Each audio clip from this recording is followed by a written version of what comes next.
Pa-exit na. Sir, pakita ko lang sandali. Yan, pakita natin kay Sir Giancarlo yung ginawa natin project sa unit niya. Yung driver lang niya kasi yung nag-pick up.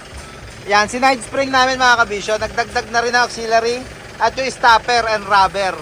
Ang ginamit na differential, yung mas malapad na mga kabisyo, 943 yung differential, yung bilang niya. Kasi nung tinanggal namin yung dati niya, mataas ang bilang, masyadong high speed, 1043. Nagbaba kami ng bagya para kahit loaded yung van nila, yung FB body nila, goods na goods pa rin sa takbuhan. At tinukuran lang rin namin yung ibang flooring. Stabilizer. Yan. Stabilizer din ang naging project. Pre, okay na.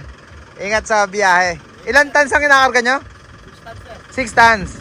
Yan, matitesting mo na ngayon yan sa ginawa nating side spring. Ang naging concern kasi nila, orang naramdaman nila dati, pagka daw puno karga, magalaw mga kabisyo. Dati kasi yung differential niya, yung nakatapat sa molly, sa chassis.